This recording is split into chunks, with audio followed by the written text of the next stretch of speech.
Anak, kadako. Hindi kaluya sa Ginoo, ma. Nakagawas ra gyud after 5 years. Dali, sawad nga rin. Pastilan, may daot ka man taon. Uy, Sagdi lag midaot ko, ma. Wa maghapon makuha ang akong kagwapo. ay ulagi. Dali na. Kaon hinuon. Malipay gito si Papa nimo. Bro, lipayan ako nakakita ni mga nakauli na, eh. Kinsay atong bisita, kuya? Kagwapa niya. Uy! Hala! Kuya Rodel! Ang hingawa na ng huli mo, kuya, oy! Uy, gigak ko sugod ko niyo. Nalimot ka na ko, kuya. Ako bitaw ni, si Alana. Oo ba? Kinakis ko sabi. Uy, kadako na rin sa. Gwapa, og sexy pa yun. Dagahan agad sa kong pinanggang manghod. Gimingaw ka na ni mo, bro. Sige, hangaw na ko, gamukuyog ang muduaw ni mo. Okay na din mo, day Alana. Nga, magigsood ka, ex-convict kasama na ko. Ex-convict ba?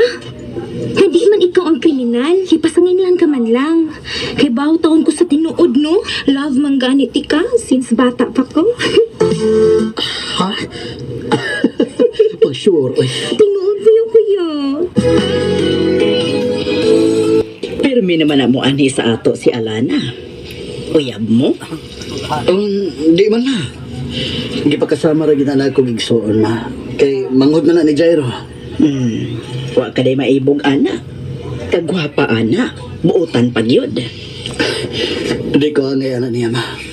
Kay ex-convict ko. Saba diha, oy. Ex-convict ka karon.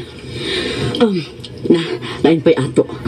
Gipalitan ka ni Papa ni mo og e-bike ay aron imong kalingawan og pamasahero. Unya, gusto sad namo anak nga mopadayon kag tungha karong abli.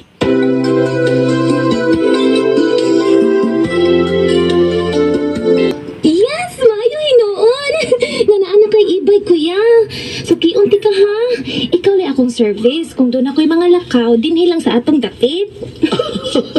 Ikaw, good. Okay na po. Tana, ihatod ko sa simbahan, kuya. Mangugos ko bunyag sa anak ni Charo. Mo ba? Sige.